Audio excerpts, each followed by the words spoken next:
स्वागत है दोस्तों आपका हमारे चैनल ट्रैवल विद अमक के इस नए व्लॉग सीरीज़ में, ट्रैवल व्लॉग सीरीज़ में।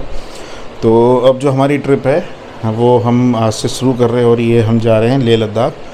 और इसमें जो हमारा प्लान है वो है मनाली से जाने का, और हो सकता है मनाली से ही वापस आएँ क्योंकि अभी जो कश्मीर का इशू चल रहा है इसके चक्कर में। और हम इस बार नुब्रा कवर करेंगे, ये हमारा प्लान है। बाकी देखते हैं वहाँ क्या होता है। नुब्रा, सियाचिन, फिर हानले, पैंगोंग, ले तो ऑब्वियस जाना ही है, और फिर सोमोरी एंड पुगा वैली। तो आज है आपका 23 मई 2025 और आज हम निकल रहे हैं और हमारा वही 10-11 दिन का प्लान है। बाकी आपको हम अपडेट्स देते रहेंगे बीच में रास्ते में। तो आज हम जाएंगे यहाँ से, हमारा जो नेक्स्ट स्टॉपेज होगा वो होगा जिस्पा, जहाँ पे हम रुकेंगे। तो मैं सोचा देखता हूँ, अब यहाँ से निकलने का मैंने स्टार्ट कर दिया व्लॉग, लेकिन हो सकता है मैं जिस्पा तक इतना व्लॉग बनाऊँ नहीं क्योंकि इतना कुछ है नहीं। बाकी मैं जिस्पा पहुँच के आपको सारी इन्फॉर्मेशन दे दूँगा कि कितना टाइम लगा और कितना डिस्टेंस है, और हम अब कब किस टाइम हमने स्टार्ट किया था और किस टाइम हम जिस्पा पहुँचे। तो वो मैं इसी एक ही व्लॉग बनाऊँगा और जिस्पा तक का, फिर हम जिस्पा से आगे की जर्नी दूसरे व्लॉग में शुरू करेंगे। चलो ठीक है दोस्तों, जय श्री राम। मिलते हैं आपसे आगे हम अपनी पूरी जर्नी में, और आपको हम अपडेट्स देते रहेंगे। बाकी thank you. Good morning everyone. तो अभी हम हैं सीसू में। अभी मेरी आवाज़ थोड़ी बैठ गई है तो पता नहीं क्लियर आ रही कि नहीं आ रही होगी। तो कल हम सीसू पहुंचे थे लगभग 9 बजे, क्योंकि हमें वो जाम मिला था सोलांग वैली से लेके अटल टनल के बीच में। तो रास्ता थोड़ा पैच ख़राब है, तो सिंगल लेन है तो वो आधा पास करा रहे थे। तो लगभग हमें 2.5 घंटे का जाम मिला, नहीं तो हम 6 बजे पहुंच जाते। और उसके बाद हमने यहाँ अपना रेस्ट किया, ठीक है। और अब हम आज निकल रहे हैं यहाँ से लेह की तरफ, और इस समय टाइम हो रहा है 6:15। तो हमारा ये प्लान है कि 6:30 तक यहाँ से हम गाड़ी स्टार्ट करके निकल जाएंगे। तो बाकी देखते हैं कब तक लेह पहुँचते हैं। लोग कहते हैं कि यहाँ से 9-10 घंटे लगते हैं। हम तो ज़्यादा भी ले लें तो कोई दिक्कत नहीं है, मतलब ये है कि आराम से दिन में पहुँच जाएं। और मैं आपको सारे अपडेट्स दूंगा कि बारालाचा तक रास्ता कैसा है, बारालाचा के बाद रास्ता कैसा है, कहाँ पे रास्ता ख़राब है। क्योंकि मैं जो गाड़ी लेके जा रहा हूँ वो है सेडान। अगर ये गाड़ी चली जाती है तो मेरे ख्याल से कोई भी गाड़ी चली जाए, क्योंकि इसका ग्राउंड क्लियरेंस सबसे कम होता है सेडान्स का, हुंडई और है ना। तो let's meet after some time on the way. Okay then, तब तक के लिए बाय। तो आज की जर्नी स्टार्ट करते हैं जिस्पा से लेह की तरफ। अभी बज रहे हैं 6:35, तो हम निकल चुके हैं। और आज का मौसम कुछ ऐसा है, क्लाउडी है पूरा। आगे का देखते हैं क्या स्टेटस रहता है। तो अभी हम दारचा आ गए हैं, और दारचा में हमने ब्रेकफास्ट किया। और ये पूरा देखो दारचा का नज़ारा। मौसम बड़ा ख़राब है, बहुत बारिश है। अब यहाँ से हम चेक पोस्ट जाएंगे। चेक पोस्ट से अगर वो अलाउ करते हैं अभी तो अभी जाएंगे, नहीं तो शायद 8-9 बजे का, पता नहीं क्या टाइम है, आई डोंट नो। तो उतने बजे निकलेंगे। ये रही हमारी गाड़ी। तो अभी हम आ गए हैं दारचा चेक पोस्ट। तो अब ये जो आपको ना रास्ता सामने दिखाई दे रहा है, ये है शिंकुला वाला। ये शिंकुला वाला रास्ता है। ये पता नहीं कितना दिखाई दे रहा होगा, लिखा हुआ है इसमें खादुम शिंकुला, ये वाला जाता है। और हमें जाना है इस वाले रास्ते में, बारालाचा वाले में। तो ये जगह बारालाचा होके लेह, और जो ये है आपका चेक पोस्ट। तो अब हम यहाँ से जाएंगे बारालाचा होके लेह। अब हमारा जो नेक्स्ट स्टॉपेज होगा, देखते हैं, जो बीच में शायद दीपक ताल या सूरज ताल आता है, वहाँ पे रुकेंगे। मुझे सीक्वेंस पता नहीं है इनका ना। चलिए मिलते हैं फिर आगे।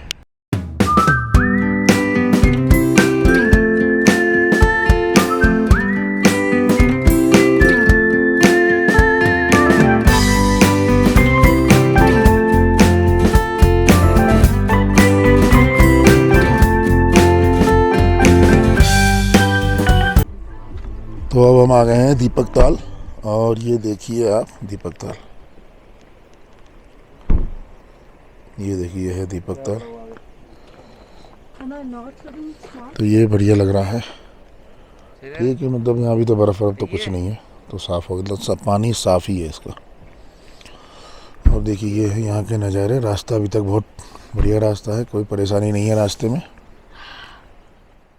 तो देखिए अभी हम दीपक ताल से निकले हैं और यहाँ से जो डिस्टेंस है बारालाचा का 30 और जिंगजिंग बार का 9 किलोमीटर, सरचू 62, पांग 138 और ले है 312।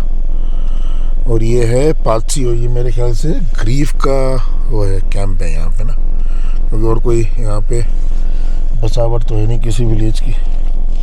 और रास्ता अभी तक चकाचक है, कोई टेंशन नहीं है। तो दोस्तों अभी हम बारालाचा से लगभग 10 किलोमीटर पहले हैं और यहाँ के देखिए नज़ारे, कितनी सारी बर्फ़ है। और अभी ना स्नोफॉल भी चालू हो गया, तो आगे ऊपर हमें स्नोफॉल मिलेगा। ये देखिए यहाँ से, और ये स्नोफॉल हो रहा है। हो सकता है वीडियो में नहीं आ रहा हो, लेकिन स्नोफॉल तो हो रहा है। और मैं आज अपनी आवाज़ के लिए तो क्षमा मांगता हूँ, क्योंकि मेरी आवाज़ बैठ गई है आज। तो अब हम बारालाचा पे आपको वहाँ का नज़ारा दिखाते हैं और वहाँ की इन्फॉर्मेशन देते हैं कि हमें कितना टाइम लगा, क्योंकि हम बहुत स्लो आए हैं। हमारे साथ एक छोटा बच्चा है ना, तो थोड़ा सा आराम से आए हैं।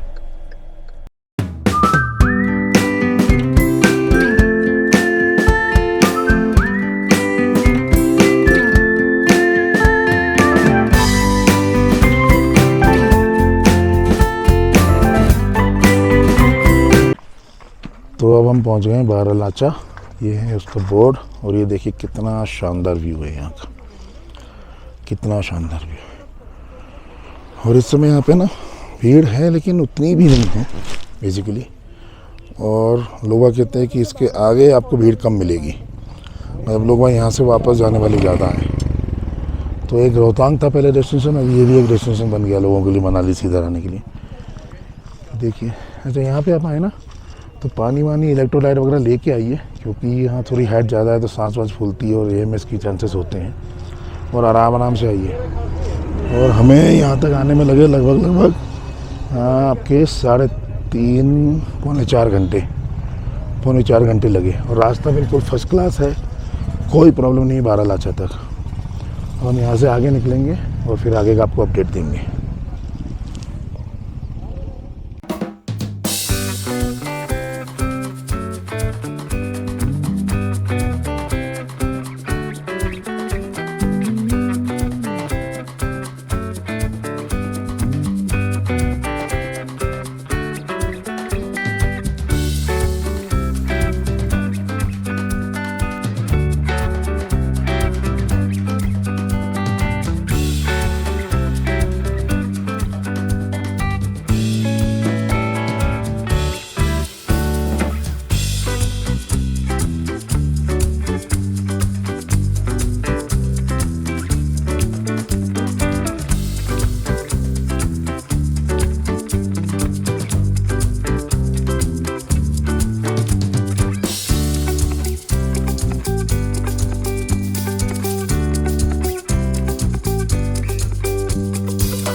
अभी हम सरचू के आगे आ गए हैं। मेरी आवाज़ थोड़ी बैठ गई है, तो उसके लिए मैं क्षमा चाहता हूँ। तो अभी क्या हुआ था कि मेरी बेटी की ना थोड़ी तबीयत नासाज हो गई थी। तो फिर यहाँ पे एक आर्मी वाले सर थे, तो उन्होंने बड़ी मदद की। मैं उनको बोला कि ऐसा हो गया, तो उन्होंने बोला सर तुरंत आप अंदर लेके जाइए, वो डॉक्टर हैं वहाँ पे, हॉस्पिटल भी है हमारा। तो सरचू में मिलिट्री हॉस्पिटल है, आप कभी भी आएँ, ऐसी कोई दिक्कत होती है तो आप मतलब सरचू में आके मेडिकल असिस्टेंस आपको ज़रूर मिल जाएगा। और खाने पीने की बात करूँ तो हमने नाश्ता किया था आपका कौन सी जगह थी यार वो, दारचा में। तो दारचा में हमने नाश्ता किया था, और उसके बाद खाने की जगह हमें सरचू में भी दिखाई दी कि सरचू में भी खाने की जगह है। अब हमारा जो प्लान है कि हम पांग में लंच कर लेंगे। और हाँ, और पांग में भी मिलिट्री का हॉस्पिटल है, तो आप वहाँ पे भी असिस्टेंस ले सकते हैं कभी कोई ऐसी AMS की दिक्कत होती है तो। और AMS की दिक्कत यहाँ नॉर्मल हो जाती है। तो बाकी रास्ता अभी तक का तो सही है, सरचू तक का, आगे का मुझे पता नहीं। तो जो भी अपडेट होगा मैं आपको आगे देता रहूँगा। और ये यहाँ के नज़ारे हैं। अब हम लेह के अंदर आ गए हैं। लेह के अंदर हिमाचल हमने क्रॉस कर लिया है। आगे आपको मैं ऐसे नज़ारे दिखाता हूँ फिर, और अपडेट्स देता हूँ फिर। तो यहाँ से दोस्तों घाटा लूप से स्टार्ट हो गए हैं। So there are 21 bends. तो अब हम घाटा लूप्स पे चल रहे हैं। और ये देखिए 21 bands starts here.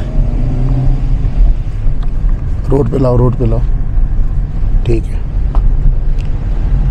So these are 21 bends and I think कि सिंगल रोड है।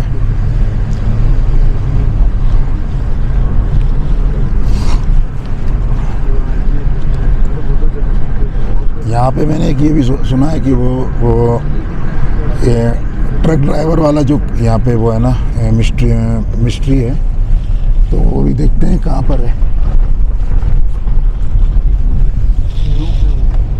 So these are hairpin bands.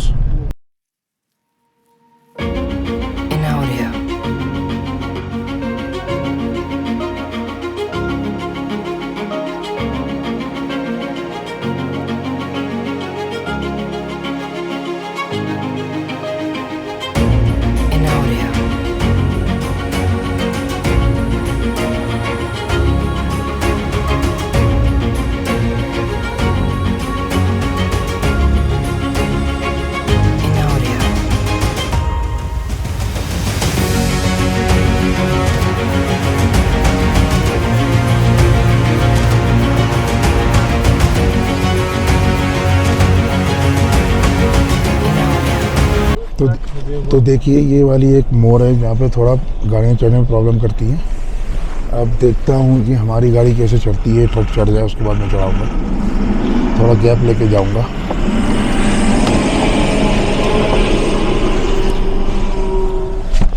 थोड़ा गैप लेके जाऊँगा, मिट्टी ज़्यादा है यहाँ पे। जय भोलेनाथ, जय श्री राम।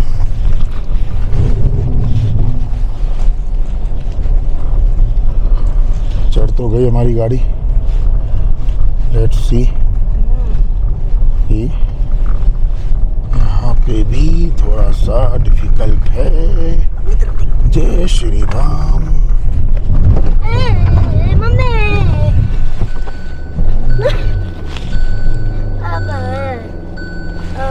जय श्री राम, जय श्री राम। चढ़ गई। जय श्री राम। तो ये देखिए ये वही जगह है जिसकी मैं पहले बता रहा था, जो ट्रक के कंडक्टर की जो मिस्ट्री है ना, यहाँ पे उसकी डेथ हो गई थी। कोई कहता है कि वो ट्रक बैक करने में उसके नीचे आ गया था, कोई कहता है वो प्यास से मर गया था। तो कई सारी प्लास्टिक की बोतल आपको मिलेंगी। तो वैसे बोतल तो नहीं रखनी चाहिए, आप पानी चढ़ा के जा सकते हैं। तो मेरे हिसाब से पानी चढ़ा के जाना चाहिए। हमने पानी चढ़ा दिया है और अब हम यहाँ से निकलेंगे, क्योंकि यहाँ लिखा भी है कि भाई बोतल मत रखो, क्योंकि यार इतनी बोतल को भी डिस्पोज करने में बहुत प्रॉब्लम होती है ना। These are all plastics. तो ये आपकी अब घाटा लूप से जो आपने पिछली वीडियोस में देखी होगी, तो ये पूरी घाटा लूप से अब हम क्रॉस कर रहे हैं। अब आपसे आगे मिलते हैं। मेरे ख्याल से अब हम तांगलंगला, या आई थिंक तांगलंगला पहले आता है पांगी पे, आई डोंट नो। जो भी आएगा बताऊंगा मैं आपको।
तो अभी हम आ गए हैं पांग में, और यहाँ पे हम खाना खाने के लिए रुके हैं। अच्छा रेस्टोरेंट है। अब यहाँ का खाना खा के निकलेंगे यहाँ से लेह की तरफ। तो मुझे लगता है लेह पहुँचने में हमें वही 8 बजेगा, क्योंकि इस समय बज रहे हैं 5 और हम सुबह 6:30 पौने 7 निकले थे। क्योंकि हम तो थोड़ा धीरे धीरे आए तो हमें टाइम ज़्यादा लग गया, लेकिन मतलब अगर आप आओ तो आपको 1-1.5 घंटा कम लगेगा, लेकिन उससे कम तो मुश्किल है क्योंकि रास्ता भी ख़राब है ना। बाकी फिर चलाने के ऊपर हम तो आराम आराम से चलते हैं फैमिली के साथ। तब यहाँ से अब ले निकलेंगे और बीच में आपका मोरे प्लेन्स आएगा और तंगनंगला आएगा। तो फ्रेंड्स अभी हम आ गए हैं मोरे प्लेन्स। तो पांग से लगभग हम चले होंगे 15 किलोमीटर आई थिंक। तो मोरे प्लेन्स आ गया, ये देखिए पूरा दिस इज मोरे प्लेन्स। जहाँ तक आपकी नज़र जाएगी वहाँ तक पूरा प्लेन है, कितना खूबसूरत है। तो एक हमारा स्टॉपेज मोरे प्लेन्स में आएगा और फिर उसके बाद हमारा स्टॉपेज आएगा सीधे तंगलंगला। फिर देखते हैं अगर बीच में रुके तो रुके, नहीं तो ले रुकेंगे। यहाँ भी स्नोफॉल हो रही है, अब पता नहीं इसमें आ रही कि नहीं आ रही। देखिए अब आपको वाइट दिखाई देगा।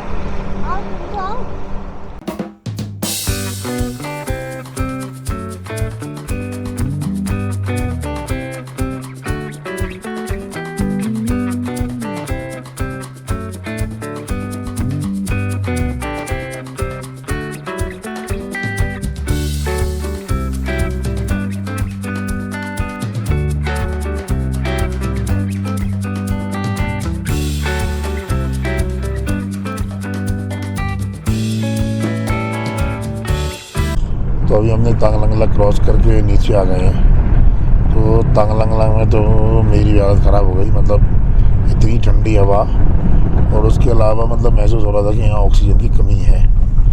I think it was around 17,000 feet पे था ना, अप्रोक्सीमेटली 17,000 प्लस है ना। और उसके बाद का रास्ता ख़राब है, आपको दिख भी रहा होगा। तो ये जो पैच है हमें वहाँ पे जो मिला था ना पैच आपका घाटा लूप्स के बाद, उस पैच के बाद अब ये पैच हमें ख़राब मिला है यहाँ पे। और इसके बाद कहते हैं कि रास्ता साफ सही हो जाता है, लेकिन हमें तो ले पहुँचते पहुँचते रात तो होनी है। क्योंकि अभी उपसी यहाँ से रह गया है शायद 50 किलोमीटर के आसपास। और आप रास्ते की हालत देखो, तो इस हिसाब से तो अगर चलते रहे, अब देखिए कितना दूर तक रास्ता ख़राब है।